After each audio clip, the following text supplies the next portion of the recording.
Madame, Monsieur, bonsoir et bienvenue dans le débat politique. C'est dans un contexte international et régional particulier que ce mardi 19 avril, le chef de l'État, Alassane Ouattara, s'est exprimé face aux deux chambres du Parlement ivoirien, l'Assemblée nationale et le Sénat. Ce congrès qui s'est tenu à la Fondation Félix Houphouët-Boigny de Yamoussoukro était l'occasion pour le président de la République d'adresser son message sur l'état de la nation devant les députés et les sénateurs.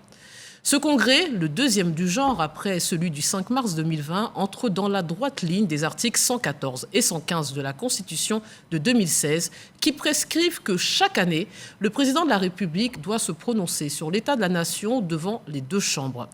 Une prise de parole attendue qui précède la formation d'un nouveau gouvernement et désigne le nouveau vice-président de la Côte d'Ivoire. Que faut-il retenir du discours du chef de l'État? Quel est son bilan à mi-mandat et quelles sont ses ambitions pour la Côte d'Ivoire? Pour en parler, je reçois le professeur Diabaté Ténin Touré, sociologue, enseignant-chercheur. Bonsoir et bienvenue. Bonsoir, madame. Steven Guessant, analyste politique, directeur de l'Institut de stratégie d'Abidjan. Bonsoir et merci d'être présent. Bonsoir, Fatima. Wakili Alafé, journaliste et directeur général de l'Intelligent d'Abidjan. Bonsoir et bienvenue. Merci, bonsoir. Et Guillaume Bateau, journaliste, directeur des rédactions de Notre Voix. Bonsoir et merci d'avoir accepté notre invitation. Bonsoir Fatima, c'est moi qui vous remercie. Alors, chers téléspectateurs, cette émission est participative. Vous pouvez envoyer vos questions en scannant le QR code qui s'affiche au bas de l'écran. Alors, devant le congrès réuni à Yamoussoukro, le chef de l'État a proposé la nomination de Thiemoko Mélié Koné à la vice-présidente. On l'écoute et on en parle après.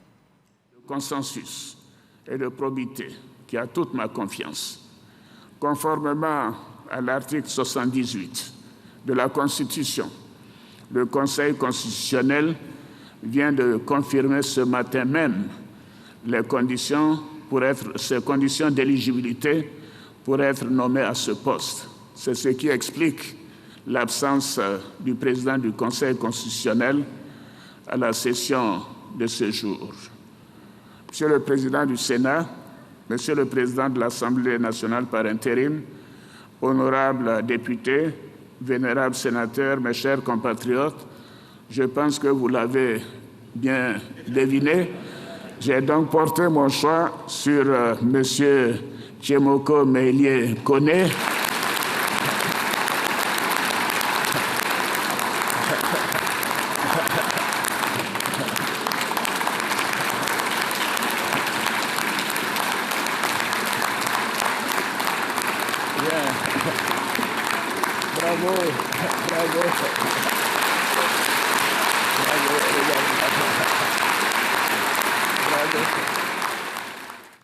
Alors, la nouvelle a été faite aujourd'hui. Thiemoko Mélié Koné est le nouveau vice-président de la République de Côte d'Ivoire.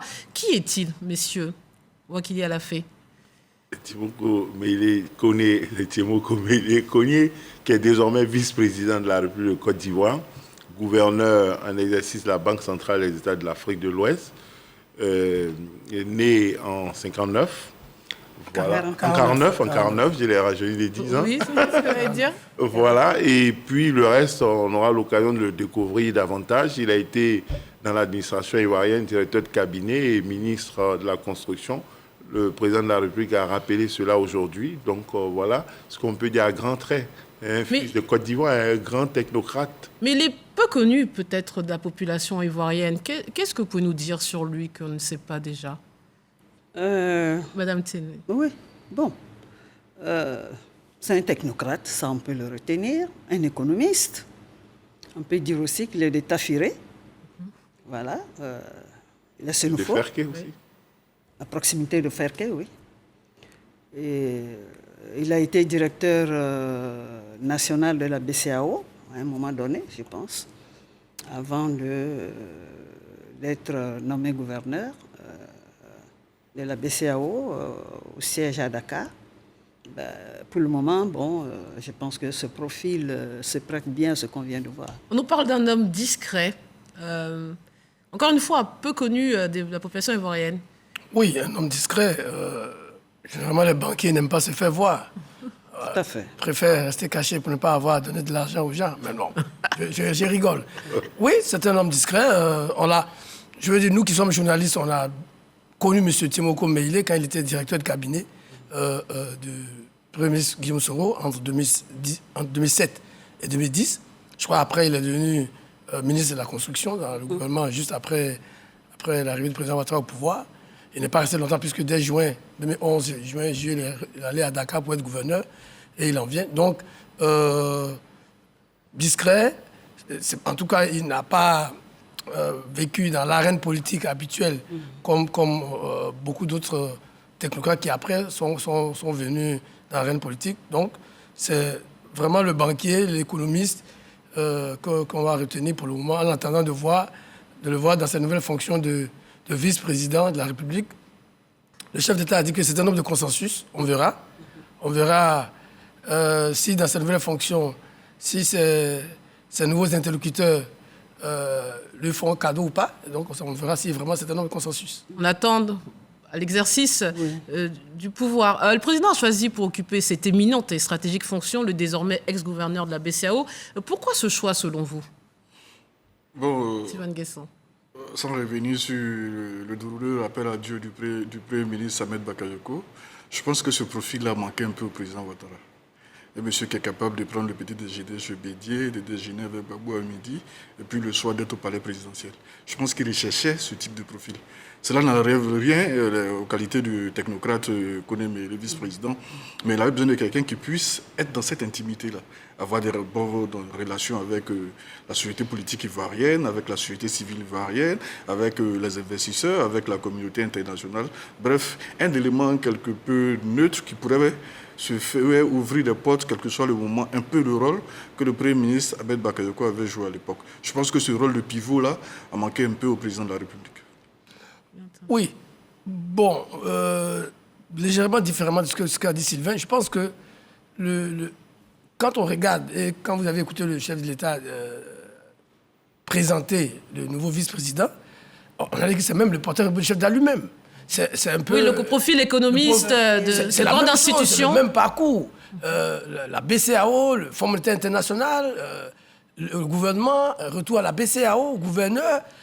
Je veux dire que le président Ouattara, finalement, c'est pour ça que certains déjà depuis ce matin disent que c'est le dauphin constitutionnel, c'est celui, et il a dit, il a son entière confiance, c'est un peu Ouattara lui-même. Voilà, c'est un peu son jumeau.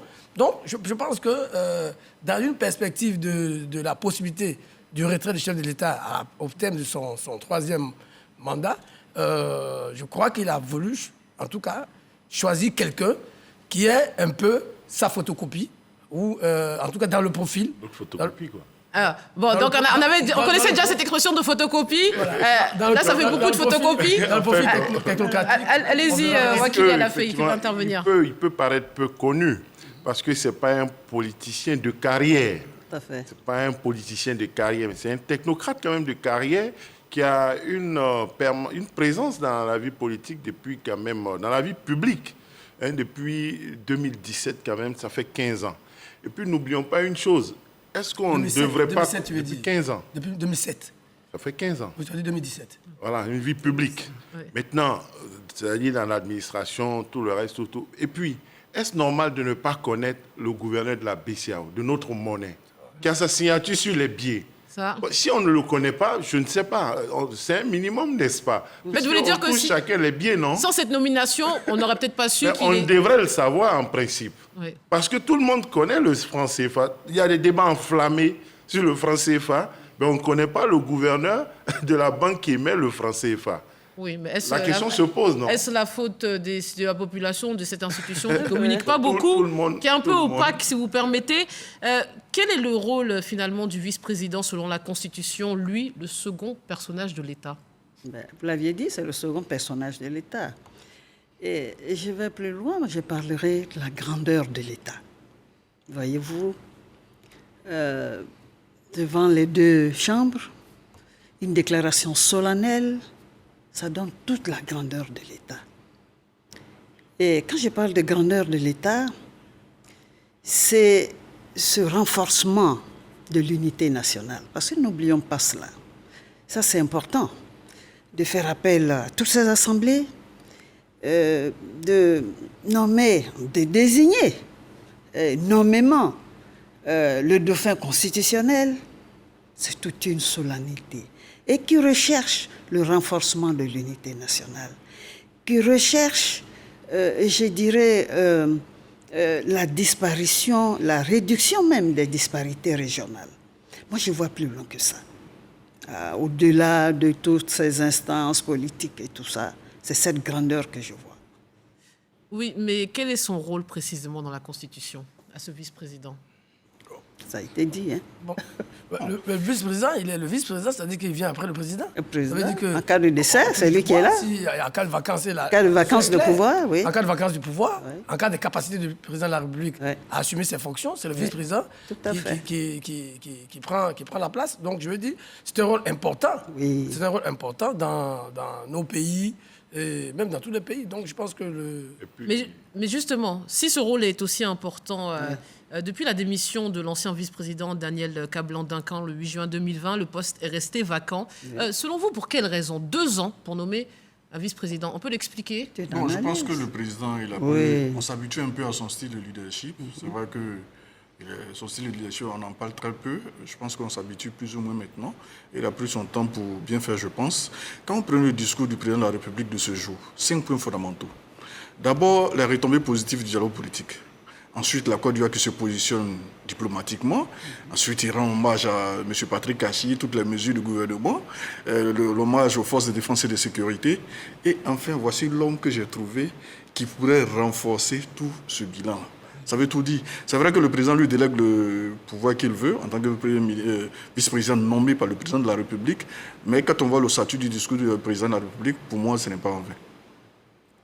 Vous voulez réagir? Oui, ça dit que 2 ans, justement parce que le poste est important. Parce qu'on ne peut pas mettre n'importe qui à ce poste. Tout à fait. Parce que, on l'a dit, si le président de la République n'est pas là, c'est lui qui est là. Donc, il doit être, j'allais dire, apte à prendre le relais tout de suite. Mais Donc, quand vous dites n'importe qui, ça veut dire Non. quoi? Non, mais ça pose la question de quoi? Il y a un problème d'homme, un problème de vivier D'abord, pour ce poste? il n'y a pas que le problème d'homme. Il y a d'abord la relation, et le président a insisté là-dessus. Il a mon entière confiance, ma totale confiance. Pour l'exécutif, c'est important. Le président, il est élu au suffrage universel direct et il est obligé en cas de difficulté, de céder son mandat à quelqu'un. Il doit avoir entièrement confiance en lui. Il doit être sûr, j'allais dire à 400% que celui qui désigne ou celle qui désigne est prête pour le job. Donc, le président de la République ne peut pas se hasarder à prendre le premier venu. Deuxièmement, il sait aussi que ça a une implication politique. Nous sommes à mi-mandat aujourd'hui. En 2020, quand l'ancien vice-président Duncan partait, c'était justement la question du candidat du RHDP à cette époque-là. Le choix entre lui et feu le Premier ministre Amadou Gon. Là, on est à mi-mandat aussi. Cette question se pose, même si tout le monde essaie de ne pas la remettre vraiment en première ligne. Mais le président sait qu'il est à 2 ans et demi, pratiquement à la fin de son mandat, et aussi un premier vice-président qui pourrait apparaître comme son dauphin. Mais justement, il est de facto le dauphin constitutionnel, mais Constitutionnel. est-il son dauphin politique? On parlera après des perspectives politiques, mais on peut vous en déduisez que c'est son dauphin politique, là, au chef de l'État? Ce n'est pas un politicien de carrière, dit-on. On l'a dit. C'est un technocrate qui maintenant entre de plus en plus dans la politique. Il y était entré et il en était sorti pour aller à la BCAO. Et ça fait déjà plusieurs années. Il revient maintenant à la politique. Je ne pense pas que ce soit un filleul ou un dauphin politique, forcément. Maintenant, c'est une photocopie, un jumeau dans une certaine façon, d'une certaine manière, mais il y a d'autres paramètres à prendre en compte. Cela dit, pour revenir sur le rôle du vice-président, il faut indiquer que de façon régulière, il supplée le président quand le président est en capacité de gouverner et qu'il est hors du territoire ou bien même qu'il ne peut pas aller ailleurs, en mission à l'extérieur, il a la capacité de le faire, il a la capacité de le suppléer et il peut disposer des délégations précises de pouvoir pour faire un certain nombre de choses. Donc, il est important de rappeler cela. Maintenant, pourquoi avoir attendu 2 ans? Bon, le président a son agenda. Il a son agenda, lui, on ne peut pas préjuger. Un agenda caché? Non, pas forcément, on ne peut pas préjuger. Non, je Et pose la puis, question. voyez-vous, ça traduit, il y a une réalité. Hein. Je vais le dire, on ne trahit pas un grand secret. Lorsque il avait été dit, on ne comprendrait pas aujourd'hui, M. Meïlé connaît vice-président, on applaudit, on est content, beaucoup applaudissent, mais on a eu l'impression que lorsque le Premier ministre, Hachi Patrick, avait été annoncé pour la vice-présidence, il y a eu des mécontentements. Les gens, alors qu'il s'agissait d'une promotion, d'aucuns voyaient ça d'un mauvais œil. Mais est-ce à dire, on peut se poser la question, est-ce à dire que c'était son premier choix pour ce poste, l'ancien gouverneur de la BCEAO? Vous pensez que c'est le premier choix du président de la République? Ou comme semble dire à la fée, Wakili, bon, le président... il pensait... Avec, une autre personne. Ce que je dis n'est pas en lien avec que c'est un premier choix ou second, pas du tout. Là, vous pensez ça n'a jamais été un choix. Mais je parle des spéculations qui signifient pas que c'était le choix du président. C'est la stratégie. Hein. Moi, j'abonde dans le sens que c'est une stratégie de nomination. Et comme l'a dit Sylvain tout à l'heure, le président a pris tout son temps pour pouvoir consolider son choix. Ce n'est pas un choix qui a été fait à la va-vite, non. Connaissant quand même l'homme, c'est toute une stratégie qu'il a mise au point pour pouvoir venir officiellement, nommément, désigner son dauphin constitutionnel. Vous pensez que c'est préparé depuis longtemps? Le président a même dit qu'hier, il a appelé les différents chefs d'État de la BCEAO pour avoir leur accord. Moi, je pense que le président, de plus en plus, nous habitue à un leader qui met peut-être 4 noms dans son panier et puis les observe. Oui. De plus en plus, je pense à ça. Donc, il a le temps de faire tourner son équipe, comme dans une équipe de football, tantôt attaquant, tantôt milieu offensif, et puis il observe et regarde. C'est le capitaine. Oui, je pense que... Et puis le mot patience doit avoir une signification particulière pour le président de la République. Je pense que ce sont des facteurs qui ont compté. Un monsieur qui est parti à la BCEAO, encore une fois de plus, gérer la monnaie, c'est faire de la politique. Voilà, donc on ne peut pas dire qu'il était hors de la politique. Il a géré l'économie, la monnaie de 8 pays, c'est pas rien, c'est plusieurs milliards. Il a fait de la politique. Ça reste de la politique monétaire. Et puis Fatim, oui. Gouverner, c'est prévoir. Ouais. Voilà, gouverner, c'est prévoir. On ne se précipite pas, mais on prévoit, on planifie, on contrôle. C'est ça aussi la redevabilité. On ne le fait pas va vite, non. On regarde. Et comme il a dit, c'est la patience, on regarde. On met le pion où ça va, où ça revient. Bon, voilà. Ça, c'est important de le retenir. Le choix qu'il est fait, on l'assume. Ah oui. On recule pas. Et voilà. Tout à fait. C'est ça le manager aussi, hein, le technocrate. Tout ce qui a été dit, je veux ajouter aussi le facteur affectif. Oui. L'ancien vice-président s'en va dans les conditions qu'on connaît. Ah bah justement, dans quelles conditions? Sur un désaccord, clairement, avec le président de la République sur le choix. Mais le chef d'État ne l'a même pas nommé. Ne l'a même pas cité. Il ne l'a pas cité aujourd'hui. Il a seulement parlé de la période de vacances de ce poste. Ça veut dire l'épaisseur des mésententes ou je ne dirais pas de rancune. Pour ne pas, Mais quelqu'un sait l'origine de ce différend? Ce n'est pas un secret de polichinelle. C'est un secret de polichinelle. Les journalistes sont là. Visiblement, l'ancien vice-président souhaitait être le candidat du RHDP en 2020. Le fait que le chef de l'État ait pris l'option claire du feu Premier ministre Amadou Gon a été, semble-t-il, le point de désaccord. Donc je disais que le vice-président quand s'en va dans des conditions pas très amicales. Ensuite, le Premier ministre qui est désigné pour représenter le RHDP décède. Donc il y a des circonstances affectives. Et après, celui qui lui succède décède lui aussi. Donc tout ça peut expliquer le temps que le président a mis d'abord à se remettre lui-même émotionnellement, parce que ce sont vraiment des proches qu'il perd, puis bon, après, à remettre les choses en perspective, pour se dire, bon, il faut aller de l'avant et vous regardez, parmi tous ceux que j'ai autour de moi, celui qui peut, et le président a insisté, parce que ça aussi c'est très important, un nombre de consensus, parce qu'on sait qu'il y a aujourd'hui beaucoup de batailles de positionnement qui sont tout à fait logiques à mi-mandat. Alors devant le Congrès réuni à Yamoussoukro, le chef de l'État a proposé, je l'ai dit tout à l'heure, la nomination, bien sûr, du nouveau vice-président, mais il a aussi reconduit le Premier ministre Patrick Hachi dans ses fonctions. Le gouvernement travaille à l'amélioration de l'offre des denrées alimentaires, à l'accélération du développement de l'industrie agroalimentaire, ainsi qu'au renforcement de la surveillance des prix sur les marchés. C'est pour tenir compte de la conjoncture économique mondiale et la nécessaire réduction des dépenses de l'État que le gouvernement qui sera mis en place cette semaine sera resserré. Monsieur le Premier ministre, vous avez eu mes instructions à cet effet. Honorables députés,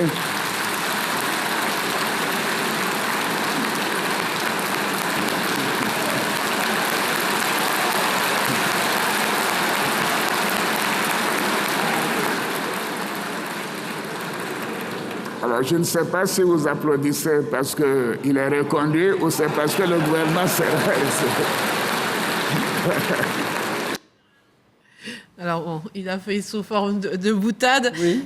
Mais moins d'une semaine après sa démission, il est donc reconduit, Patrick Hachi. Cette décision vous surprend? Moi, non. Non. Non. Pourquoi elle ne vous surprend pas? Quoi, c'est un technocrate aussi, hein? Pour avoir suivi l'homme dans ses consultations internationales, dans certains pourparlers politiques, je pense que c'est un bon pion pour pouvoir mener à bien le gouvernement. C'est l'homme de la situation? Oui. Oui, je pense. Et puis, permettez, le Ouattara qu'on connaît depuis 2011 n'est pas homme de rupture. Voilà, celui de 90, il a fait beaucoup de ruptures, il a fait bouger les lignes, il a boxé dans beaucoup de choses, mais celui de 2011 n'est pas homme à se séparer de ses collaborateurs si facilement. Donc, je pense que M. Patrick Hachi partait quand même favori pour conserver son poste.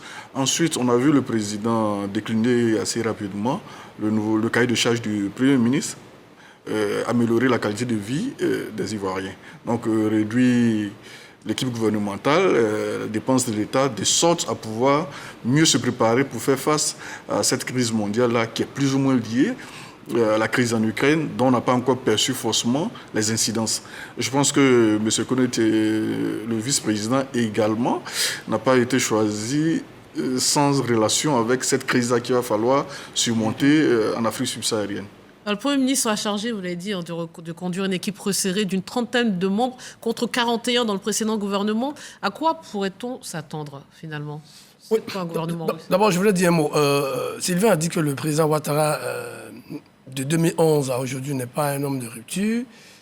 C'est vrai que même si on prend en compte le fait qu'il a perdu 2 premiers ministres, donc ce n'était pas prévu, mais quand même, il s'était séparé de Guillaume Soro, de Aoussou Diallo et de Kablin Duncan, oui. avant Amadougon. Donc, en quasiment 10 ans, il avait grillé 4 premiers ministres. Donc, ça fait quand même moins de 2 ans. Donc, on ne peut pas dire que c'est quelqu'un qui... Mais, effectivement, dans la situation actuelle, le Premier ministre Patrick Hachi, on l'a vu, ces derniers temps, a fait preuve de beaucoup d'énergie.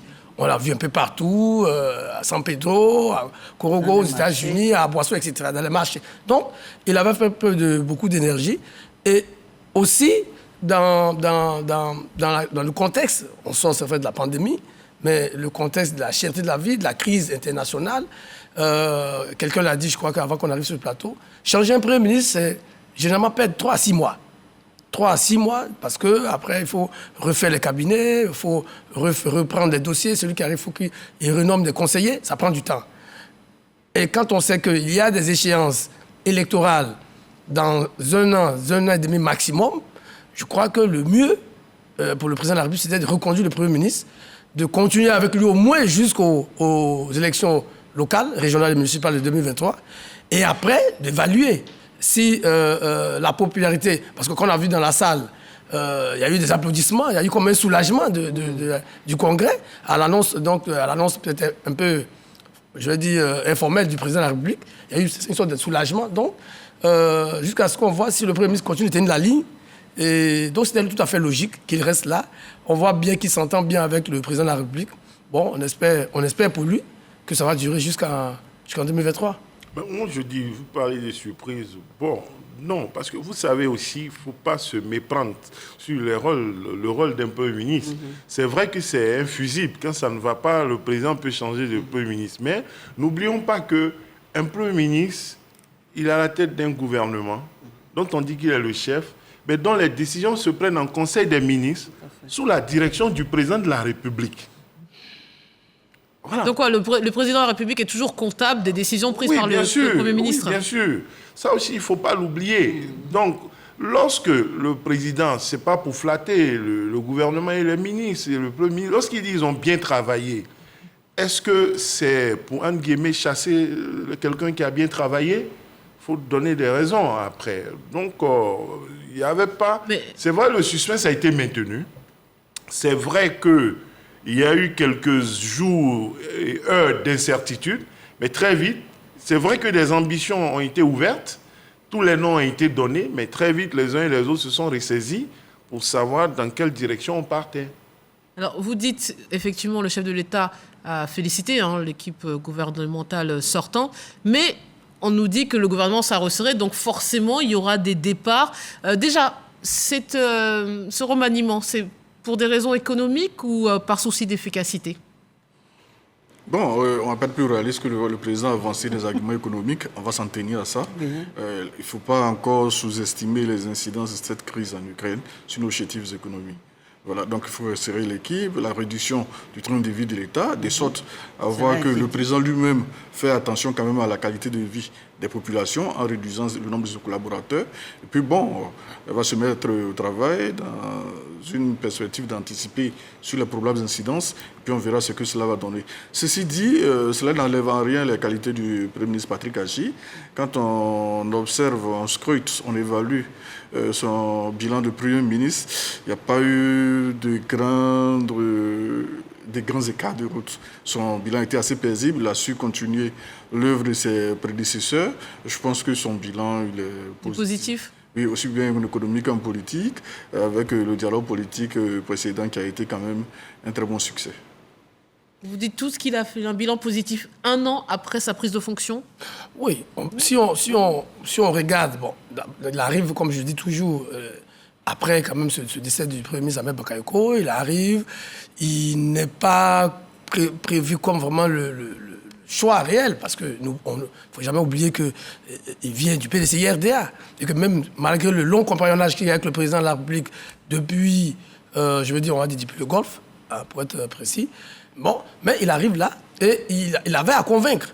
Il avait à convaincre d'abord dans son propre camp, mais ensuite l'opposition qui était vraiment, j'allais dire, entre guillemets, très proche du Premier ministre Ahmed Bakayoko.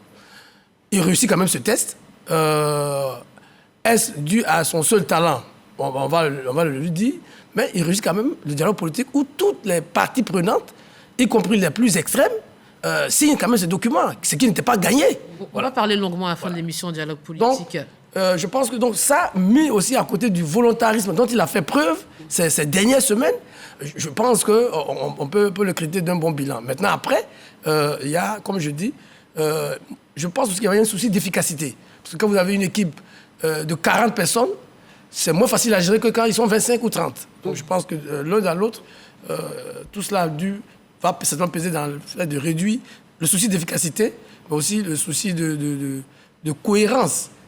Parce que le Premier ministre tient un discours volontariste, tient un discours qui tend à montrer à ses concitoyens qu'il veut faire bouger les choses avec une équipe vraiment de 40 personnes. Ça fait pas mal difficile à convaincre les gens. Alors, je vous propose d'écouter les réactions d'Assalé Tiomoko, député maire de Tia-Salé, qui était bien sûr présent lors de ce congrès. En application de l'article 114 de la Constitution, le chef de l'État a saisi le Parlement à l'effet de se réunir en congrès pour délivrer son message sur l'état de la nation. Et donc, le président de l'Assemblée nationale a informé les députés que nous sommes de cette volonté du chef de l'État de s'adresser au Parlement réuni en congrès ce mardi 19 avril 2022 à Yamoussoukro. Donc, déférant à cette convocation, nous nous sommes retrouvés à Yamoussoukro pour écouter le chef de l'État. Il faut dire que le congrès qui se réunit, c'est un événement important parce qu'en un seul endroit se retrouvent concentrés les deux chambres du Parlement, donc pratiquement 340 députés, sénateurs et députés qui se retrouvent à Yamoussoukro pour écouter le chef de l'État. Il faut dire aussi que cet événement réunit, j'allais dire, les plus hautes autorités du pays, à compter par le chef de l'État et presque tous les corps du pays, notamment les grands commandements et tous les démembrements de l'État qui gouvernent ce pays-là.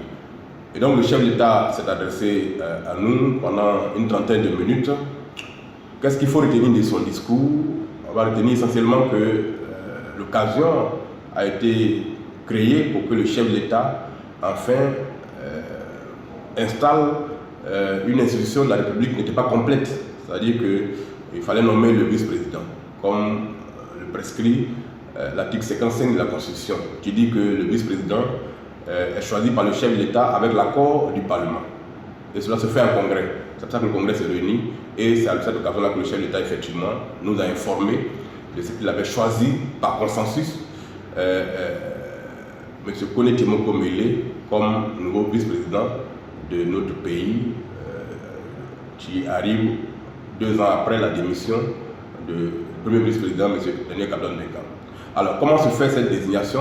L'article 55 parle de l'accord du Parlement, mais le même article ne précise pas la nature de cet accord-là. Ensuite, ce qu'on peut retenir encore de cette intervention, c'est l'élégance, la sagesse, la finesse avec laquelle le chef de l'État a annoncé la reconduction du Premier ministre Patrick Achi.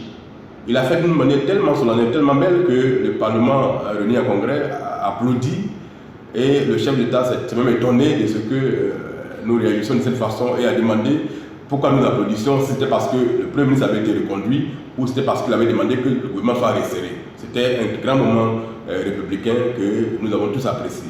Et donc voilà les raisons pour lesquelles nous sommes retrouvés à Yamoussoukro. C'était un grand moment républicain comme l'a institué la Constitution. Et donc c'était le respect de cette Constitution-là que nous demandons aujourd'hui aller célébrer. Maintenant, le vice-président est nommé, il va prêter serment et rentrer en fonction pour suppléer le chef de l'État en cas d'absence hors du pays et en cas d'occupation ailleurs. Donc voilà le sens de ce congrès-là que nous avons beaucoup apprécié. En tant que député, c'est ma première participation à un congrès et j'ai réalisé que c'était un moment important de notre nation, c'était un moment républicain qui regroupe, j'allais dire, l'ensemble des corps constitués du pays, l'ensemble des décideurs en un seul endroit pour entendre le chef de l'État déclarer comment va notre pays, tracer une perspective, tracer des caps pour que nous nous inscrivions dans ça pour le lendemain. Voilà le sens de ce congrès. Alors, la Constitution, certes, dispose que le chef de l'État, chaque année, doit s'adresser sur l'état de la nation. Mais on a l'impression aussi que cet exercice est toujours le moment d'une grande annonce. On se souvient, en 2020, il avait annoncé qu'il ne serait pas candidat à sa propre succession. Et là, on annonce le vice-président. C'est ça le but de l'exercice. Vous parlez de la solennité. Il profite de ce cadre pour avoir des annonces primordiales. Les annonces... j'ai parlé même de l'État, de la souveraineté de l'État. C'est tout ça, d'ailleurs. Le député Assalé Kimoko l'a dit tout à l'heure. C'est cela, cette grandeur de l'État. Et l'État qui doit donner l'exemple, pour parler du gouvernement resserré. Ils vont demander certainement à la population de faire l'effort, de gérer cette crise qui nous arrive de l'extérieur, mais donner l'exemple à sa population, à ses populations, en resserrant le gouvernement. Je crois que c'est un cri solennel. Et je vais plus loin pour parler de bonne gouvernance même. Il faut donner cet exemple de bonne gouvernance, de redevabilité de l'État envers ses citoyens. Moi, c'est comme ça que je vois la chose. On a l'impression parfois que c'est aussi un prétexte, encore une fois, pour avoir une annonce marquante. Oui.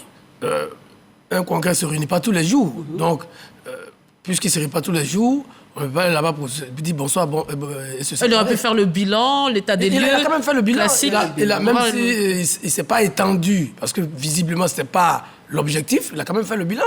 Il est revenu, en tout cas pour ce qui concerne ce qu'il a fait depuis sa réélection en octobre 2020, il a fait quand même le bilan, les réunions qu'il y a eu, les rencontres diplomatiques, tout ce qu'il y a eu comme avancée en termes d'infrastructure. Il en a parlé quand même avant de poursuivre sur les aspects plus politiques, donc l'annonce de la nomination du vice-président et celle du Premier ministre. Donc, c'était un grand moment. On l'a dit, toutes les institutions sont convoquées. Le chef d'État n'est pas là-bas pour leur faire des comptes Il doit annoncer. Mais pourquoi Ah oui, mais parce que c'est... Elle parle de redevabilité. C'est envers tous les Ivoiriens, qu'ils soient politiciens ou pas. Oui, mais même ceux qui ne sont pas dans la salle aussi regardent. Oui. Voilà, donc c'est pour ça que l'instant est important, parce que toute la tension de toute la nation est captivée par ce moment. Il n'y a pas que les parlementaires qui sont dans la salle, mais vous avez vu que tout le monde était curieux ou du moins attentif à ce qu'a dit le chef de l'État. Et en ce moment-là, il est tout à fait indiqué que le chef de l'État fasse une grande annonce. Parce que tout le monde serait déçu que s'il faisait la causette et revenait à Abidjan. Mais sachant que c'est un exercice qui doit avoir lieu chaque année. Donc on doit s'attendre... Et puis, cette fois-ci, le vice-président peut le remplacer. Bien sûr. Pour le prochain. Le président de la République a plusieurs opportunités de prise de parole. Tout à fait. On a l'habitude du 6 août et du 31 décembre. Mais en dehors de cela, il y a les vœux. Il tient encore des messages. Et lorsque les circonstances l'existent, il peut faire une déclaration. Et en dehors de cela, il y a le gouvernement qui parle en son nom, qui agit. Il y a les décrets, il y a les actes. Donc le président de la République a plusieurs opportunités de prise de parole. Et d'ailleurs, la question du Congrès, de la prise de parole devant le Congrès, il faut voir comment mettre ça dans la séquence, dans la série des prises de parole du président, pour se demander si on ne peut pas réguler. Par exemple, est-ce que le message à la nation le 6 août ne pourrait pas être fait tous les ans devant le Congrès, ou le 31 décembre, le message de fin d'année, au moment où les parlementaires partent en vacances avant la rentrée, est-ce que ça peut être une occasion pour ce message? Parce que la date est ouverte et elle intervient à côté des autres prises de parole du chef de l'État qui sont tout aussi solennelles. Bien entendu, l'instance du Congrès paraît une instance hautement solennelle, mais l'institution président de la République, le président de la République, partout où il se trouve, a une parole solennelle. Peu importe le lieu où il se trouve, sa parole est forte, elle est solennelle. Donc si on veut que la solennité soit renforcée à travers le Parlement, il faudra peut-être encadrer les séquences des prises de parole du président de la République. Alors, on va parler de son bilan, puisqu'il a fait, le chef de l'État, à mi-parcours, vous l'avez dit. Je vous propose de le réécouter sur ces questions. Le monde a été bouleversé par la survenue de la pandémie à coronavirus. Depuis la fin de l'année 2019, la Côte d'Ivoire n'y a pas échappé. La résilience de notre économie, combinée à l'efficacité de notre plan de riposte économique et sanitaire, a permis de faire face à cette crise avec un taux de croissance positif de l'économie d'environ 2% en 2020. En 2021, nous estimons le taux de croissance économique à 7,4%. Dans le secteur de l'éducation, de nombreuses réformes et projets de réhabilitation et de construction de salles de classe, d'universités, de cités et restaurants universitaires sont en cours afin d'offrir à nos jeunes un cadre de formation adéquat. Notre objectif est de rendre l'enseignement plus efficace et plus performant. Notre ambition est également de rapprocher l'école des populations par la poursuite du programme de construction des collèges de proximité, toutes choses qui favorisent le maintien des jeunes filles à l'école. Concernant la formation technique et professionnelle, il s'agit d'en faire un levier important pour favoriser l'employabilité des jeunes et l'entrepreneuriat. Au plan sécuritaire, je voudrais vous rassurer à nouveau. La situation sécuritaire est calme et sous contrôle sur toute l'étendue du territoire national. Je voudrais à cet égard féliciter les grands commandements et nos forces de défense et de sécurité pour leur engagement continu sur le terrain.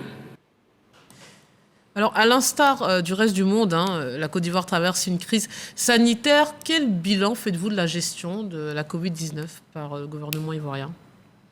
On peut dire un bilan positif. Oui. quand on regarde les dégâts humains qu'ont connus d'autres pays à travers le monde, on peut se satisfaire de ce que en Côte d'Ivoire, les pertes en vie humaine n'ont pas été aussi énormes. Mais l'Afrique est moins touchée que les pays occidentaux. Ah, oui, bon, moi je ne vais pas parler des pays occidentaux seulement. Il y a eu l'Amérique du Sud, il y a eu d'autres régions du monde, et même en Afrique aussi. Les pays arabes. Il y a eu des pays arabes, il y a eu en Afrique du Sud des taux de décès assez importants. Donc, on peut quand même reconnaître au gouvernement d'avoir fait des efforts et le chef d'État a évoqué le plan de riposte qui a été tout de suite mis en place. C'est vrai qu'au départ, il y a eu beaucoup de difficultés à l'allumage. Hein. Bon, ce qui était tout à fait compréhensible parce que personne n'avait prévu une pandémie de telle ampleur. Mais je dis, au bilan, 2 ans après, on peut quand même se féliciter de ce que on a pu préserver le maximum et que même si on peut, le chef d'État l'a dit encore, regretter que beaucoup d'Ivoiriens ne soient pas encore allés se faire vacciner. Il a même demandé encore à ses compatriotes d'aller se faire vacciner, de continuer de faire des efforts en termes d'observation des mesures barrières, mais on peut se satisfaire du bilan du gouvernement. Donc, bonne gestion de la crise de la Covid-19 bonne gestion de la crise chef de l'État et le COVID-19, gouvernement. oui, parce que nous avons eu un bon plan de riposte, il faut le reconnaître. Mais il faut encore renforcer je dirais, la sensibilisation autour de nos communautés. Et je crois qu'on peut mettre, je dirais, en exercice nos chefs traditionnels. On a une chambre de rois et chefs traditionnels. Il faut les impliquer dans le plan de riposte. Non seulement cela, mais les impliquer dans tout ce qui est programme de sensibilisation des communautés. Parce que là encore, nous avons du mal à faire vacciner nos populations. Et je pense qu'en leur donnant une feuille de route, cela peut vraiment aider le gouvernement à atteindre ses objectifs, des résultats dans le plan de riposte.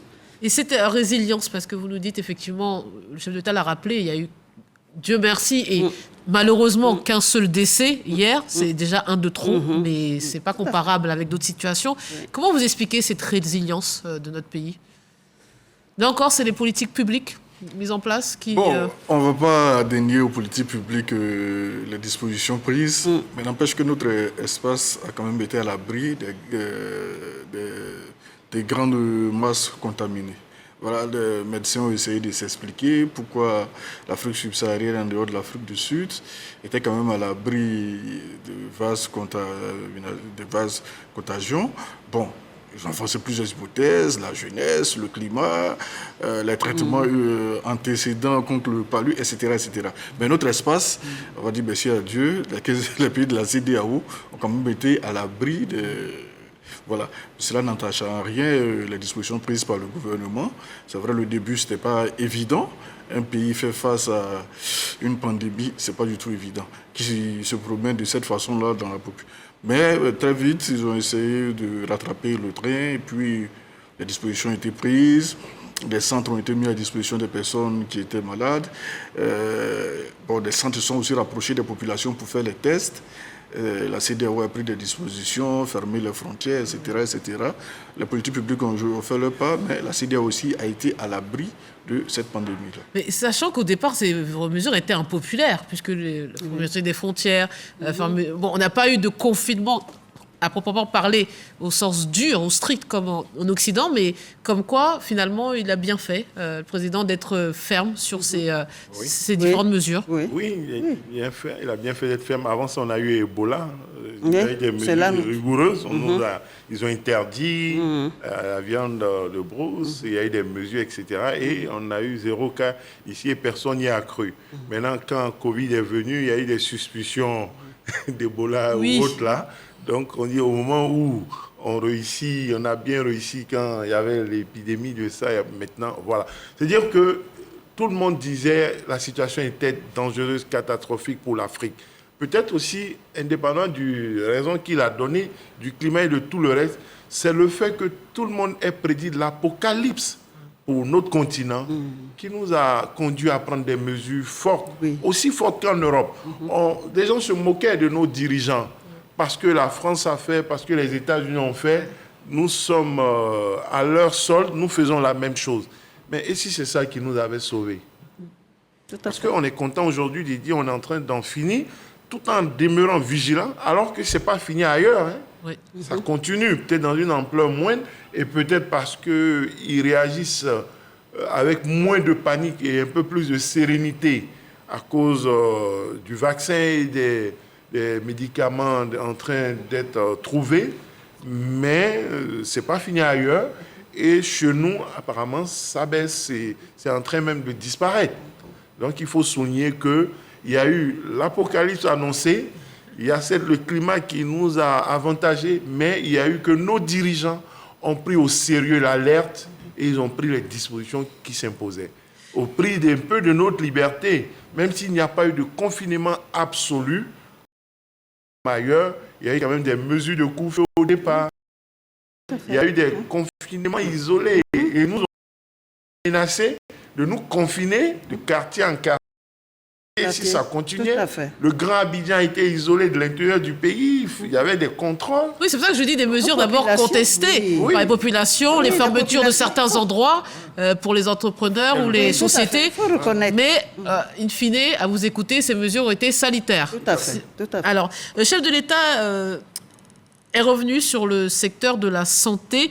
Quelles sont là aussi, de manière générale, plus globale, les actions à mettre à son actif depuis qu'il est au pouvoir? Il nous a parlé de la CMU, il nous a parlé des constructions, des hôpitaux, des chantiers finis, en cours ou à venir. Moi, personnellement, je mettrais vraiment l'accent. L'un des maillons essentiels de cette gouvernance que je retiendrai, ce sont ces CHR que nous sommes en train d'inaugurer. Sincèrement, si ça pouvait continuer dans 5 ou 10 autres... Quelqu'un a dit que c'était un dispensaire.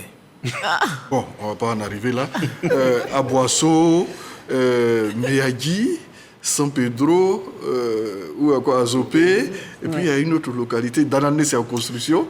Bon, on espère que ça va avancer un peu vers le centre, vers l'est, et puis vers le nord. C'est seulement, je retiens ça. Vous prenez une localité comme Meyagui, c'est vrai, ça pèse économiquement, c'est l'une des boucles du cacao, une des régions où le cacao, mais en termes de localité, bon, quelqu'un d'autre en aurait fait une ville périphérique peut-être.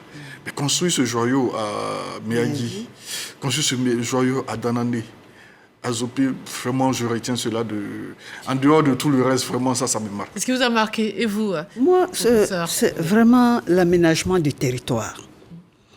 Voyez-vous, je l'ai dit, parce que aménager le territoire en mettant en priorité le renforcement de l'unité nationale, ça c'est un élément, je l'ai dit tantôt. Le deuxième élément, de faire en sorte de la mise en valeur des potentialités, c'est le deuxième élément que je retiens. Le troisième élément que je retiens, c'est la réponse aux aspirations des populations, concernant bien sûr leur cadre et mode de vie, et surtout leur participation au développement. Si, de façon stratégique, cet aménagement régional répond à cette gouvernance dont vient de parler Sylvain, je pense qu'on a fait un grand pas par rapport à tout cela. Donc c'est quoi? C'est la forme de décentralisation? Oui, de décentralisation, avec les districts, avec les conseils régionaux.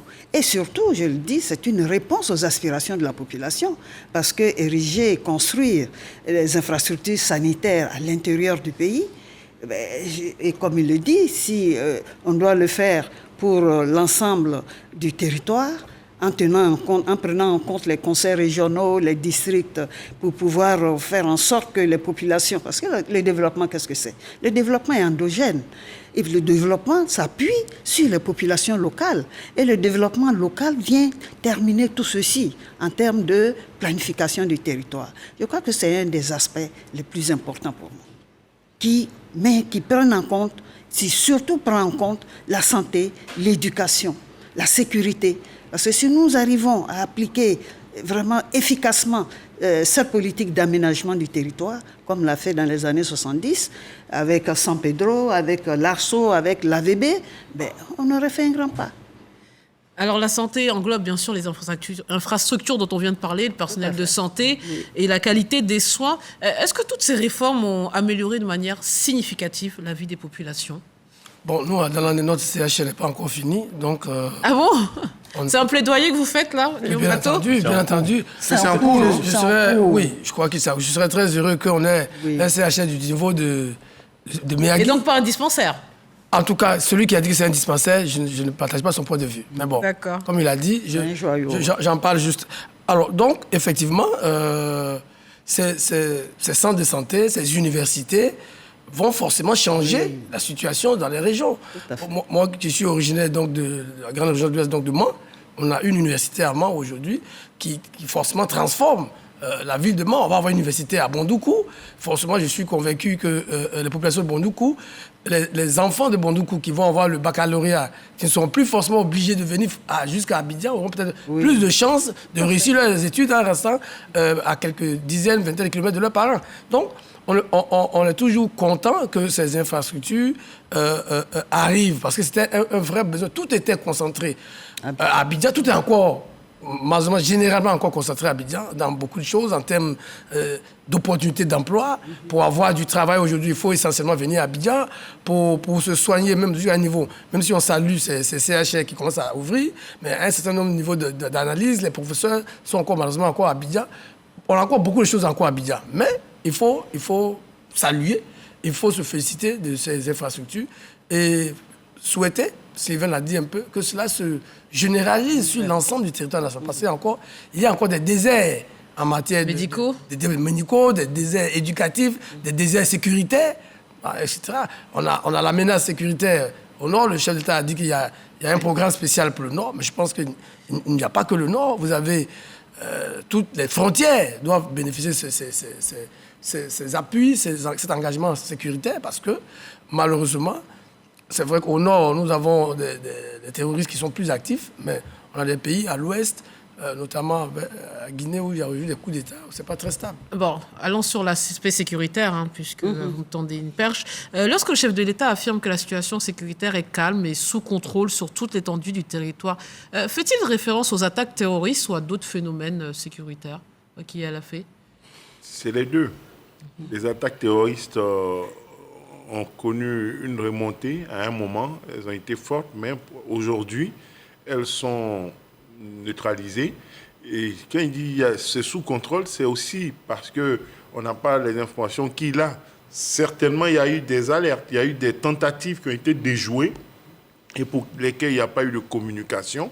Donc, c'est la raison pour laquelle il dit que ça est sous contrôle. À côté de cela, il y a l'insécurité classique, et les vols à main armée, la délinquance. La délinquance, les choses de tous les jours, ça existe toujours. À l'arme blanche ou à arme à feu, ça peut exister. Et bon, c'est des faits qui sont notés et certainement que la fréquence n'est pas aussi forte qu'auparavant, mais la principale menace est la menace terroriste. C'est assurément, compte tenu des informations dont ils disposent et du fait que nous n'avons pas eu d'alerte ou d'annonce d'attaque depuis plusieurs semaines, on peut avoir le sentiment que la situation est effectivement maîtrisée. Mais la dégradation de la situation sécuritaire se poursuit dans la sous-région et les attaques ne sont plus concentrées que dans la zone sahélienne, mais vont vers les pays côtiers. Les mesures prises par le chef de l'État seront-elles suffisantes, Sylvain Guessant? Bon, le risque zéro n'existe pas en matière de lutte contre le terrorisme. La Grande Amérique est victime des attaques. La Grande France, malgré tous les satellites d'observation, il y a toujours des attaques terroristes. Donc le risque zéro n'existe pas. Mais toujours est-il, à la fin, il a dit, on ne viendra pas sur un plateau pour étaler les dispositions, le dispositif sécuritaire de la Côte d'Ivoire. Mais sans tomber dans l'euphorie, il faut toujours rester vigilant, mais des efforts ont été faits. Il parle de renforcement, d'équipement, de formation, Oui, sans rentrer dans les détails, des dispositifs ont été mis en place. Déjà, ce dont on peut parler sur un plateau de télévision, il y a l'école des guerres qui a ouvert depuis Kifor, pratiquement... Une idée aussi du chef de l'État et du président Emmanuel Macron. Oui, ça c'est l'Académie de lutte contre internationale de lutte contre le terrorisme qui est opérationnelle depuis, l'EFA qui a répudié, ça a eu plein de... Bon, et puis maintenant dans le détail, tout ce qui a été fait avec les partenaires extérieurs en matière de surveillance territoriale, des choses qu'on n'étalerait pas sur un plateau de télé. Le risque zéro n'existe pas, mais quand même des dispositions ont été prises à un certain niveau. Donc la Côte d'Ivoire semble pour vous être à l'abri oui, on a pris des mesures, en tout cas maintenant le reste... Sous réserve. Il faut retenir que la sécurité doit être une priorité. Dans l'écosystème actuel, il faut, comme dit Sylvain, le risque zéro n'existe pas, il faut être vigilant. Voilà. Mais il a rappelé le président à plusieurs reprises. Il y a aussi des événements de grande importance qui ont eu lieu sur le sol ivoirien. Ah oui. Et puis à venir aussi, là aussi l'aspect sécuritaire a permis qu'on puisse déjà peut-être faire la CAN l'année prochaine et puis recevoir les chefs d'État dans le cadre de l'IDA avec la Banque mondiale, il y a la COP25. Oui. Là aussi, c'est l'aspect, une situation sécuritaire apaisée qui permet tous ces événements. Oui, c'est clair que... De grande ampleur. C'est clair que toutes ces personnalités, toutes ces institutions n'iraient pas là où il y a des attentats tous les jours. Malheureusement, on en a connu. Donc, effectivement... Bon, et le sommet de l'UA en Éthiopie qui est en guerre. Oui, bon, mais la guerre quand même en Éthiopie est contenue un peu loin quand même, un peu loin quand même d'Addis Abeba. Mais je veux dire que toutes ces activités diplomatiques internationales n'auraient pas pu avoir lieu s'il n'y avait pas un minimum. Même si, et je crois qu'on est tous d'accord là-dessus, il faut poursuivre les efforts de l'État. Il faut poursuivre, non seulement, le professeur l'a dit ici, dans l'implication des communautés à la base. Le chef d'État a parlé donc de ce projet qui concerne donc le Grand Nord. Il est souhaitable que ce projet s'étendre à l'ensemble de nos frontières. Il est souhaitable aussi que les efforts qui sont faits avec nos partenaires internationaux notamment soient maintenus et soient soutenus. C'est pour ça que souvent il est regrettable quand on regarde autour de nous certains États qui dévissent malheureusement et qui jouent avec le feu. Voilà, je ne vais pas citer... Oui, j'allais vous demander, vous parlez de qui? Je parle du Mali, je parle du Burkina, je parle de la Guinée, où les militaires prennent les armes et font des coups d'État un peu stupides, et qui, au lieu d'améliorer la situation d'ensemble de la sous-région, ne font que fragiliser, au contraire. Donc, c'est pour ça que nos autorités sont à féliciter, parce qu'elles font des efforts, et c'est pour ça que moi, j'ai toujours été pour la stricte fermeté vis-à-vis de ces petits apprentis sorciers, parce que malheureusement, si la situation se dégrade un peu plus au Mali, demain, en Guinée ou au Burkina, je ne le souhaite pas du tout, mais ça va forcément impacter notre pays. Voilà. Donc, c'est pour ça que sur l'engagement du chef de l'État et sur l'engagement du gouvernement, il y a une sorte de consensus national sur les questions sécuritaires pour que tous les Ivoiriens se sentent concernés et que ce ne soit pas seulement l'affaire du gouvernement, l'affaire du président de la République. Alors, vous parlez des militaires dont vous écoutez, ils devraient rester dans les casernes. Le président a rappelé l'engagement... Ils ne devraient pas, ils doivent. Bon. Ils doivent, c'est leur place à la caserne. Les militaires n'ont rien à faire dans le palais présidentiel. Le président a rappelé l'engagement de nos forces de défense et de sécurité et salué la mémoire aussi de ceux qui sont décédés. Mais la Grande Muette avait régulièrement fait parler d'elle dans notre pays. Est-ce que les dissensions passées au sein de l'armée ne sont plus d'actualité? Il a réussi à y mettre fin? Je pense bien que oui. Au sortir d'une crise, vous voyez, une guerre qui dure 10 ans, c'est pas facile de susciter une armée républicaine au lendemain d'une guerre. C'est pas évident. Des pays qui ont connu des crises par le passé, jusqu'à présent, n'y sont pas pratiquement parvenus. C'est salutaire que déjà en 2016, les deux armées qui se regardaient en chaîne de faïence soient parvenues à adopter le même langage. Et des éléments qui sont entrés dans l'armée d'une façon particulière, connus par le fait du renforcement des capacités, mais aussi des mesures disciplinaires, la déontologie du métier de militaire, et que tout ce monde-là soit rentré dans les rangs.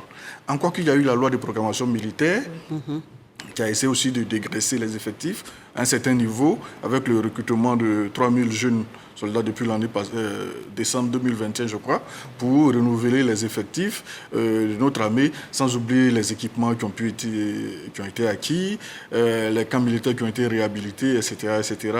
Je pense que de ce côté-là, des efforts ont été faits, et Dieu merci, on a eu des éléments qui ont pu malgré leurs dissensions antécédentes, former une équipe commune, regarder de l'avant. Et c'est à saluer également l'armée on ne peut pas parler d'armée d'élite, mais la force spéciale mise en place par le chef de l'État. Bon, pour le moment, officiellement, les bases sont dans l'Est et puis dans l'Ouest. Il serait intéressant qu'il y ait une véritable base au niveau du centre, en allant un peu vers le nord. Bon, on n'a pas fait la cartographie militaire ici, mais si ça pouvait être renforcé, ce serait encore intéressant au regard des menaces récurrentes dans le département de Bouna et de Congo. On va parler aussi du ministre de la Défense, M. Téné Birahima Ouattara, qui occupe cette fonction depuis lui aussi 1 an, si mes souvenirs sont bons. Il y a un remaniement à venir. Doit-on s'attendre à ce qu'il soit reconduit dans ce nouveau gouvernement? Excusez-moi encore de prendre la parole, ce serait la chose la meilleure du gouvernement. Il ne faut pas chambouler la hiérarchie militaire. Et c'est à juste titre que j'ai été heureux que M. Sarasoro, dont on ne parle pas assez, mais qui dirige le Conseil national de sécurité, soit resté à son poste. Tous ces chamboulements-là à ce niveau précis, vous savez, dans ce domaine particulier du renseignement, ce n'est pas toutes les notes qu'on écrit. Il y a des hommes de confiance qui leur font remonter certaines informations. Donc, en chamboulant la hiérarchie aujourd'hui, avec M. Sarasoro qui serait parti, M. Ouattara, ministre d'État de la Défense, qui partirait, ça remet tout ça à l'état. Il est mieux, la meilleure des choses à faire aujourd'hui, c'est que le ministre d'État reste au sein de ce ministère-là, qui le pilote. C'est bien compris. Je veux qu'on parle aussi, s'il vous plaît, rapidement de l'éducation nationale. Concernant l'éducation, le chef de l'État s'est exprimé sur l'école, la formation professionnelle et l'enseignement supérieur. Qu'avez-vous retenu? Des points marquants. Là encore, on parle d'infrastructure, de construction, de pédagogie aussi.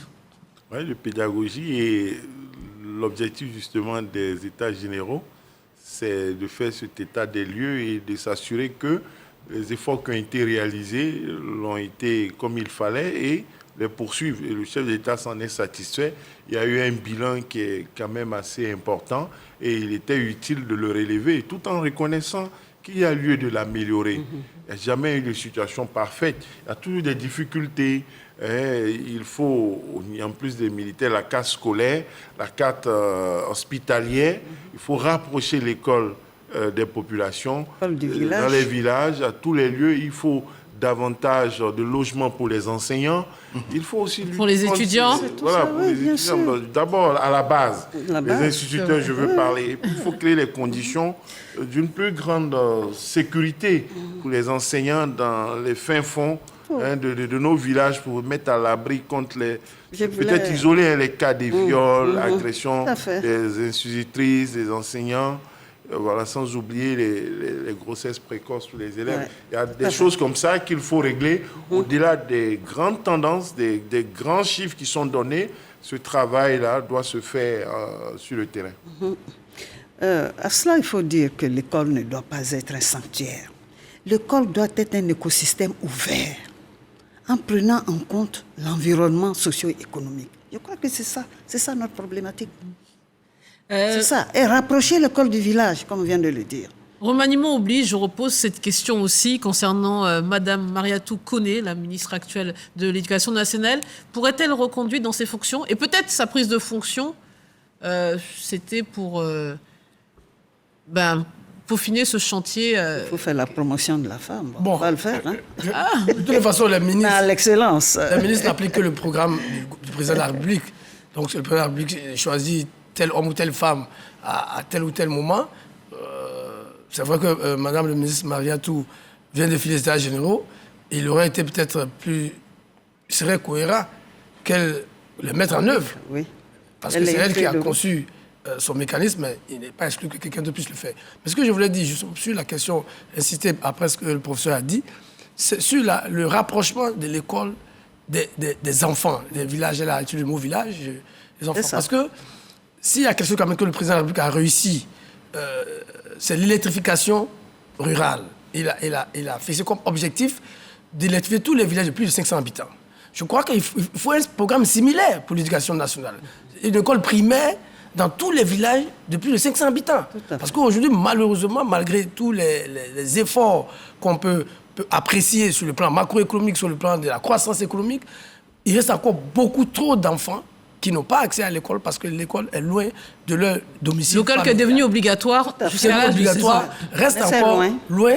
Moi, je suis originaire d'une sous-préfecture à l'extrême ouest de la Côte d'Ivoire où beaucoup trop de villages sont sans école primaire. La FE l'a dit aussi, avec les écoles vont aussi les logements pour les enseignants, mais aussi pour les cantines scolaires, parce qu'après, il faut maintenir les enfants dans les écoles, il faut leur donner les moyens. Et aussi, quand on vient au secondaire, des internats. Beaucoup d'entre nous ont réussi leurs études grâce aux internats qui n'existent pas aujourd'hui. Donc il y a un gros effort à faire et j'espère que les États généraux qui ont pris pratiquement 6 à 7 mois vont proposer des solutions rapides qui vont être prises à bras-le-corps par le chef de l'État dans la suite de son programme social, parce que le social reste encore, on peut le regretter, reste encore le talon d'Achille du président de la République, malgré tous les efforts qu'il a fait. Il faut ajouter programme social et solidaire. Parce que quand vous faites du social, vous faites de la solidarité, la promotion de la solidarité. Et de plus en plus, il faut le faire. Alors, vous êtes déjà dans les perspectives, vous m'avez devancé. Bon. On va écouter le chef de l'État et puis on va poursuivre cet échange. D'accord. Je voudrais vous dire que nous devons continuer de renforcer les fondements de la démocratie et de la cohésion sociale pour une paix durable. Nous devons continuer de maintenir la sécurité pour l'édification de la nation prospère dont nous rêvons pour les générations futures. Je demeure personnellement attaché au dialogue constructif qui permet au peuple ivoirien de faire face aux nombreux défis de développement.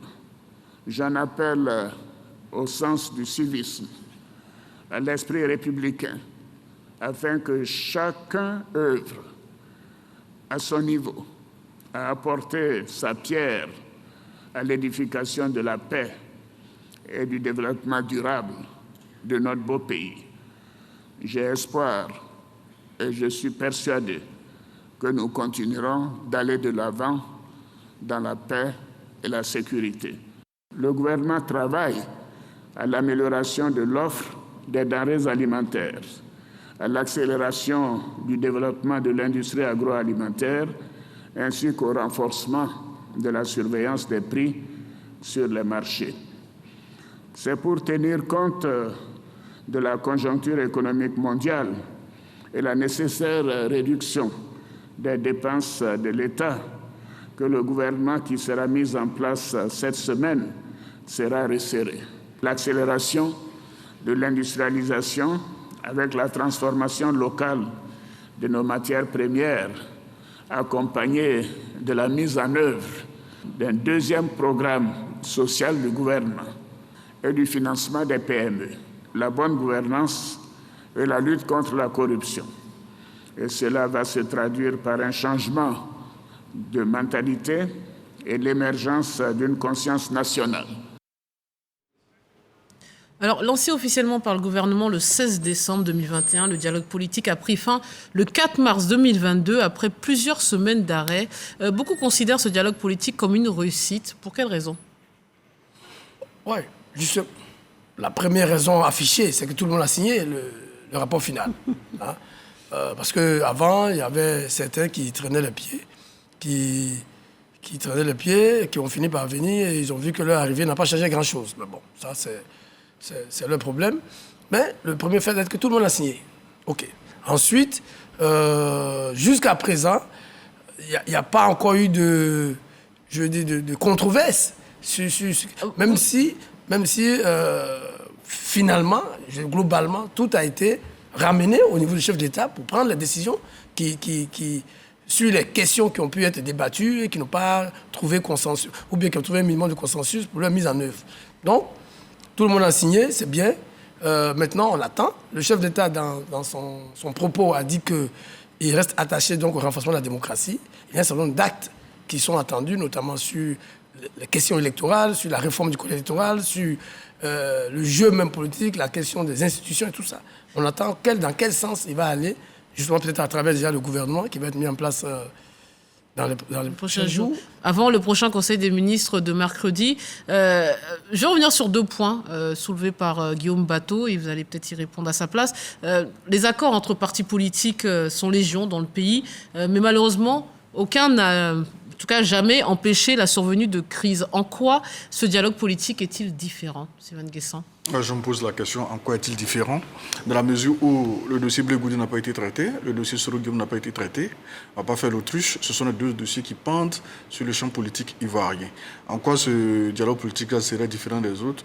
Oui, il y a une cinquantaine de participants qui ont tous paraphé. Ils ont paraphé, est-ce qu'ils sont prêts à assumer le document qu'ils ont paraphé, attendant de voir la prochaine élection, pour voir ce que ces organisations de la société civile, ces associations politiques qui ont signé ces documents-là font de leurs paroles données. Je reste sur ma fin, comme je le dis. Il aurait été intéressant, c'était une occasion vraiment trouvée pour aborder la question de M. Soro Guillaume et de M. Charles Blé Goudé, qui, quoi qu'il en soit, font partie des dossiers chauds de la République aujourd'hui. Mais justement, tous les sujets liés à la réconciliation nationale, contrairement à ce que vous disiez, Guillaume Bateau, ne semblent pas totalement réglés. Il semblerait qu'il y ait encore des revendications ou des griefs de la part de l'opposition. On le voit régulièrement dans la presse. Quels sont les points d'achoppement entre le gouvernement et les autres partis politiques? Il y en a. Bon, je pense que le dossier Blé Goudé est en voie de résolution. Oui, il y a une visite. Il a été reçu par l'ambassadeur. Ça fait partie des mesures de décrispation à prendre. On attend pour les autres. Cela dit, des recommandations ont été faites sur le découpage électoral, sur le code électoral, sur la commission électorale indépendante. Donc, des réajustements se feront, je pense, dans les semaines à venir. Mais il y a en ligne de mire l'élection de 2025. Et puis, bon, la situation s'était apaisée, mais il y a eu des tournées ces temps-ci qui ont créé des montées de tensions et puis des déclarations à Songon, des déclarations à l'ouest, des déclarations à Mama. Bon, on peut ne pas s'en inquiéter outre mesure en disant que ça fait partie du jeu, puisque le président Afi aussi tourne. Bon, on voit bien les unes de notre ami Guillaume Bateau. Notre voix Notre Le voix. président Afi tourne, il n'a jamais appelé Oui, mais il dit quoi? que le temps des uns est passé, donc ça peut énerver aussi d'autres. Hein. Ah oui, mais si le temps est passé, vous voulez que le président Afi dise quoi? Donc ça, c'est son point de vue. Oui, mais il dit donc, ce qu'il pense. Ça peut être perçu comme de la belligérance par d'autres. Dire à quelqu'un que tu es fatigué, il faut rentrer à la maison, c'est pas de l'injure. Ça peut être perçu comme... Mais en fait, vous êtes en train d'anticiper le débat sur la limitation d'âge. On a l'impression qu'il sera peut-être présenté. Ce débat est encore à l'ordre du jour avec ces derniers développements. C'est vrai qu'il ne faut pas lever la prérogative aux députés d'en débattre, puisque le député Assalé Timoko a déposé la proposition. Donc, nous, on avait mis des réserves là-dessus. On verra ce que les députés en diront. Donc, c'est quoi les députés et les sénateurs, étant entendu que au dialogue politique, la société civile a proposé ça, mais les partis politiques, les principaux, se sont entendus pour rejeter la proposition. Donc, je ne vois pas pourquoi ces partis vont faire une marche arrière. C'est quoi le futur test grandeur nature? C'est les prochaines élections locales, prochaines échéances électorales? Parce que comme il le dit, ils ont signé d'accord qu'on a vu quand même passer sur la table avec des partis, des alliances qui se sont dédiés après. Voilà, vous n'êtes pas un peu trop optimiste? Non. Guillaume Bateau. Moi, je suis de nature optimiste. Je crois que ce serait bien que nous soyons tous optimistes. Il ne faut pas se laisser décontenancer par ceux qui n'ont pas envie que les choses avancent dans notre pays. Voilà. Donc, moi, je suis optimiste. Je pense que j'ai raison d'être optimiste. Il y a une chose qui est claire. Et je crois que le moment est venu maintenant, ayant fait le tour de toutes ces crises, ayant vu toutes ces alliances qui sont faites et sont faites après, le moment est venu pour que les Ivoiriens, eux aussi, apprécient les discours des uns et des autres. Tout le monde a signé, et je suis d'accord avec Sylvain, tout le monde a signé. On verra à la pratique les mauvais élèves. Et aujourd'hui, Dieu merci, ayant vécu les graves crises de 2010-2011, ayant vécu la désobéissance civile de 2020, le chef d'État lui-même s'est réjoui de la participation de tous aux législatives de 2021. Bon, il y a les locales de 2023 qui sont carrément, pour répondre à votre question de façon précise, sont carrément le prochain test. Est-ce que tout le monde va jouer le jeu? Ou bien les méchants vont ressortir encore... il y a des méchants et des gentils. Ah oui, il y a des méchants. Je croirais en ton de bouche, là. Qui sont les méchants? Les méchants, on le verra en 2023. On le verra. Pourquoi vous êtes pressé? Puisque vous pouvez fixer l'échéance. Donc, ils avancent à visage masqué? Non, je crois qu'ils ne sont pas aussi masqués que ça. On voit leur visage, mais bon, on veut être prudent. On veut être prudent pour les attendre eux-mêmes. Mais à contrario, est-ce que finalement, les prochaines élections en tout cas, on va dire locales, ne seront pas vraiment le test grandeur nature, puisque c'est l'élection présidentielle qui cristallise les tensions. Est-ce qu'on ne va pas croire que tout va bien parce qu'elles se passeront dans de bonnes conditions, ces séances électorales locales, et là où tout le monde craint le... Bon, attendons de voir octobre 2023 pour mieux apprécier ce schéma-là. Vous savez, de 2010, enfin, novembre 2010 jusqu'à juillet 2018, c'était la Sainte Alliance entre le PDCI et le RDR au sein du RHDP. Voilà, donc il n'y avait pas forcément une grande adversité en face.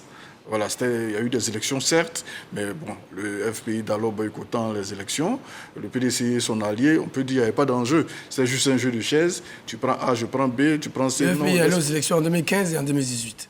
Tu prends A, je prends B, tu prends C, tu prends D. Il y avait quand même une... Le FPI est allé aux élections en 2015 et en 2018. Mais il parle de la branche... Ah oui, cette branche, ce n'était pas le FPI. Laissez-moi finir, s'il vous plaît. C'est les faits. Finissez, allez-y, s'il vous plaît. Donc, tu prends A, je prends B, tu prends C. En face, c'est vrai qu'il y a eu un candidat, mais tout analyste sérieux en 2015 te dira que l'élection était gagnée d'avance avec l'appel de Daoukro, qui a uni les voix du PDCI et du RD au sein du RHDP. Alors que cette élection à venir, là, 2023, pour l'élection locale à venir, je pense que les enjeux sont vraiment de taille. Avec l'adversité entre le PPACI, le RHDP et le PDCI, pour partie des principaux partis d'opposition. Donc je pense que l'enjeu nous permettra d'apprécier le jeu de rôle de ces différents acteurs-là et de leur capacité à enraciner cette cohésion sociale. Okay, moi, je pense que c'est une bonne chose que cette élection de mi-mandat en 2023 ait été maintenue après des alertes d'hésitation. Ça va jouer le même rôle qu'en 2018. On peut penser que s'il n'y avait pas eu ces élections de 2018, en 2020, la tension aurait été plus vive.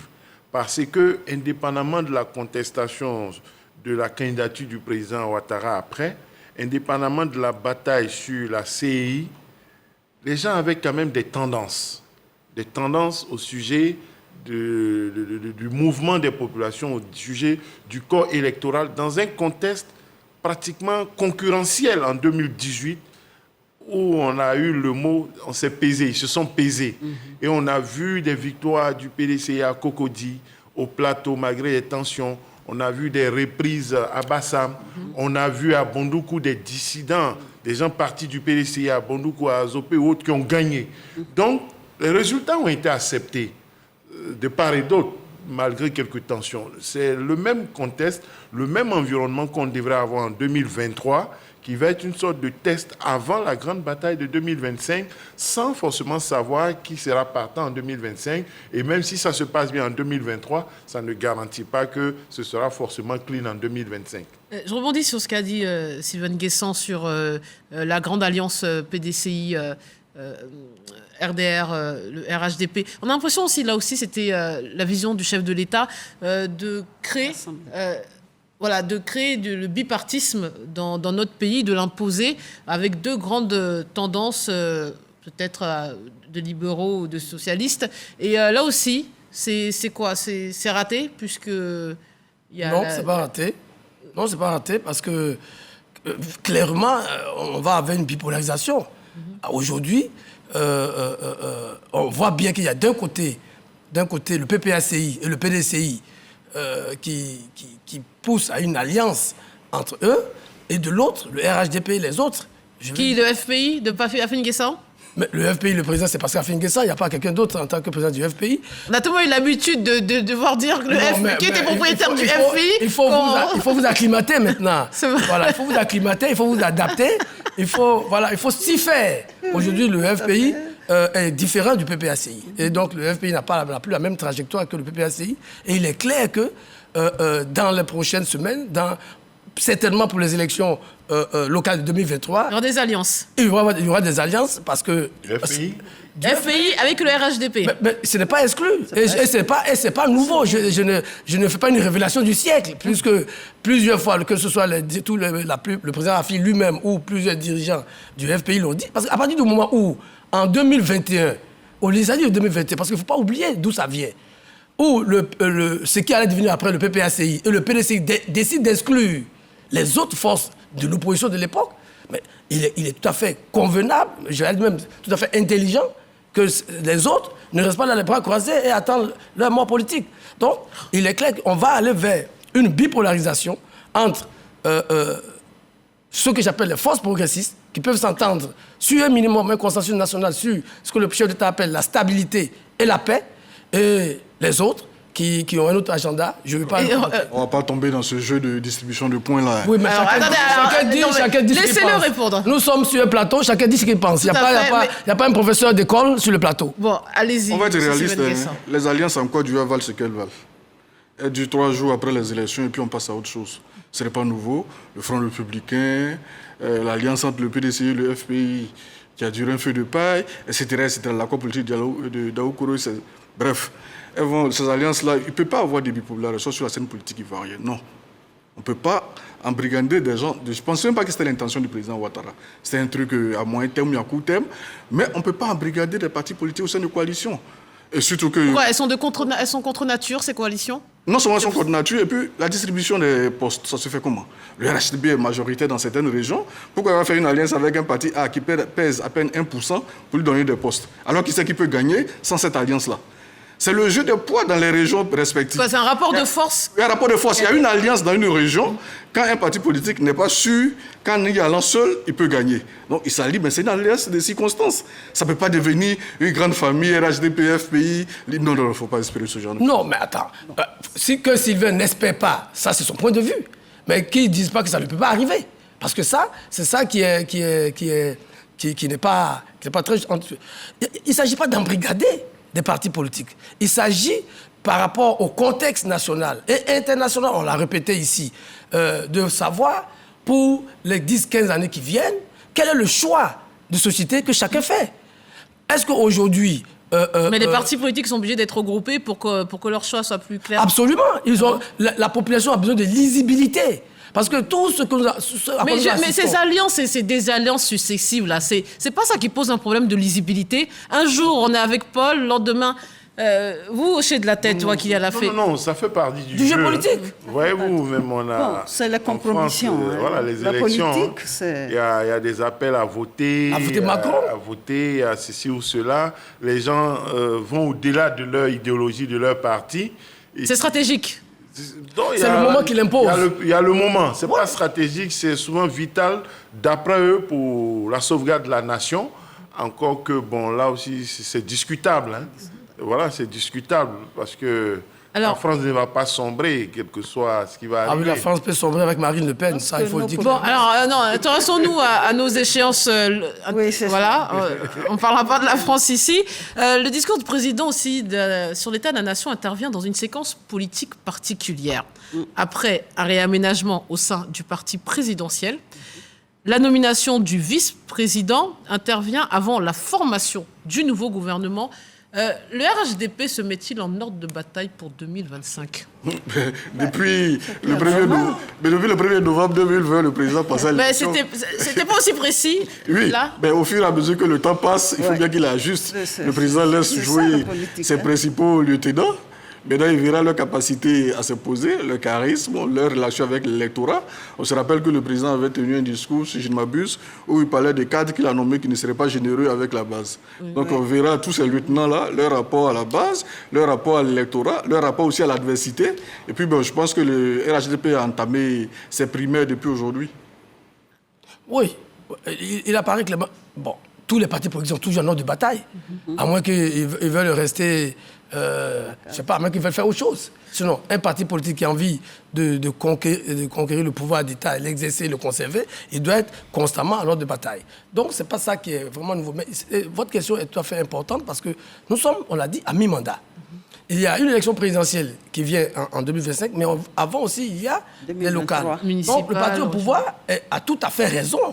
Après, quand même, on ne faut pas l'oublier, le décès de 2 de ses plus importants, parmi les plus importants cadres, fait le Premier ministre Amadou Goï et fait le Premier ministre Ahmed Bakayoko, ça crée un vide forcément qu'il faut combler en réaménagement. On a vu l'arrivée au devant de la scène du ministre Kafana, qui est aujourd'hui le président du directoire. Il y a le vice-président, on se demande quel rôle il va jouer, puisqu'il n'est pas très politique, quel rôle il va jouer dans cet appareil du RHDP. il y a le Premier ministre qui, jusqu'à présent, dont on ne connaît pas vraiment la place dans le parti présidentiel, mais il y a tout ça qui doit être réglé. Et je pense qu'il doit commencer à être réglé à partir de la formation du gouvernement. On va avoir des signaux clairs. Et puis, à travers les rapprochements qui vont avoir lieu entre ce gouvernement et les élections locales, et certainement avant la bataille de 2025. Dernier mot sur l'aspect politique et on va finir avec l'aspect économique. Ce mandat du président a aussi une coloration particulière. Hein. Il met l'accent sur les points, certains qui ont taché ses précédents mandats, notamment la réconciliation nationale. Il met aussi un coup d'accélérateur sur ses propres acquis, hein, c'est-à-dire le développement économique du pays. Et il durcit le ton sur la bonne gouvernance et la lutte contre la corruption. Le chef de l'État prépare-t-il sa sortie? On a l'impression d'assister à une préparation d'une fin de règne par la grande porte. Ça ne devrait pas être des initiatives pour préparer une sortie, mais celle même du moment. Lutte pour la bonne gouvernance, lutte contre la corruption, ça devrait être des choses normales et non des mesures à prendre pour sortir, pour partir. Non, mais accentuer, on a l'impression parce que peut-être c'est sa dernière... Ce sont des réflexes. Non. Il faut avoir ses réflexes. Et puis, on ne pourrait pas penser qu'il savait et il ne sanctionnait pas. Il a toujours été demandé des preuves. Il a toujours été demandé, au-delà des soupçons, des suspicions, d'avoir des éléments précis. Donc, peut-être des éléments plus précis sont tombés et il passe à l'action, il prend des mesures, mais il ne faut pas donner le sentiment qu'il laissait faire et puis maintenant, comme c'est son dernier mandat, il se réveille là-dessus. Ce ne serait pas exact et juste. Le chef de l'État a dû faire, d'une façon ou d'une autre, l'audit de sa gouvernance. Il a vu ses points forts, ses points faibles, les cris du peuple, notamment qui portaient sur les questions de corruption, avérées ou non, et aussi de développement qui ne serait pas inclusif. Un fort taux de croissance avec une grande marge de personnes qui sont en marge de conditions de vie acceptables. Donc il a dû prendre bonne note. Et son discours d'aujourd'hui, par exemple, met un peu plus l'accent sur ces points qui, jusqu'à une date récente, ont été considérés comme les principales faiblesses du gouvernement. Il essaie de corriger. Si c'est préparer sa sortie pour ne pas être candidat en 2025, ça réjouirait une partie de la population. Mais je pense que l'enjeu fondamental, ce n'est pas ça, c'est d'améliorer les points qui sont restés faibles jusqu'à présent. Dernier mot, parce qu'on n'a vraiment plus le temps. L'industrialisation, là encore... le développement, c'était un acquis de son bilan depuis son arrivée au pouvoir. Mais là, on passe un cap, c'est-à-dire ce qui est la plus grande faiblesse des pays africains, le manque de transformation locale de toutes nos richesses. Oui, la mise en valeur des potentialités. Il faut bien sûr mettre en place toute une politique d'industrialisation, je l'ai dit tantôt. Il faut faire en sorte que cette transformation économique s'ouvre sur, je dirais, une véritable inclusion économique. Et en tenant compte des deux grands acteurs, les femmes et les jeunes. Si nous prenons le dividende démographique, il faut que nous mettons la résilience sur ce dividende démographique, avec les jeunes surtout. Et les femmes, faire en sorte que ces femmes soient véritablement autonomes financièrement. Il en a parlé, oui. Disons même que c'était une idée. Il faut le faire. Et je dirais que ça fait partie du pilier du développement, les femmes et les jeunes. Il faut le faire. Oui, la question de l'industrialisation, même au cœur du débat. Oui. Parce que malgré tous les acquis qu'on peut saluer, notre pays l'économie de notre pays reste encore fortement impactée par le secteur informel. C'est une triste réalité. Donc, quand le chef de l'État dit qu'il faut mettre le curseur sur l'industrialisation, oui, c'est l'élément essentiel pour enclencher une vraie transformation structurelle de notre économie. Parce que malheureusement, notre économie, je l'ai dit, reste encore trop informelle pour un pays qui aspire à devenir vraiment un pays émergent, à multiplier sa richesse. Donc je crois que c'est aussi un défi sur lequel on l'attend. Bon, est-ce que ça n'arrive pas un peu trop tard? Parce qu'il reste quand même 2 ans, un peu plus de 2 ans. Peut-être qu'il va laisser ça à ses héritiers, ses successeurs. Mais il est déjà bon qu'il puisse y penser et qu'il puisse se donner les moyens de vraiment ouvrir sur de grands chantiers sur ces questions-là, parce que la question de l'industrialisation est au cœur même de la transformation structurelle de notre économie. Il a parlé du pétrole qu'on a découvert. On doit pouvoir, au-delà de la production, le transformer largement pour mieux le valoriser. Il y a l'anacarde, il y a le cacao, il y a le palmier, Non, il y a beaucoup de productions. Nous devons la renforcer, potentialité. monter en transformation pour ajouter de la valeur. Et puis, il n'a pas eu de secteur informel, on a beaucoup de services. Il s'agit d'encadrer et puis d'encourager le développement de ces services pour avoir davantage de revenus pour l'État. Et puis, tout ça, l'industrialisation, ce n'est pas seulement les matières lourdes, il y a aussi l'industrialisation au niveau des services. Locale. Allez, c'est la fin de cette émission. Désolé, hein, voilà, on est pris par le temps. Oh, moi, j'allais parler des champions nationaux, je les attends toujours. Hein. C'est noté, ça sera lors d'un prochain débat. Merci à tous de votre participation. Merci à Maître Traoré, à Astou Touré Danogo, chef d'édition, Delphine Ba, rédactrice en chef des débats, Cornélien Siné, directeur des magazines d'information, et à la réalisation, Awa Sawadogo. Merci de nous avoir suivis. Excellente soirée à tous et restez sur RTI.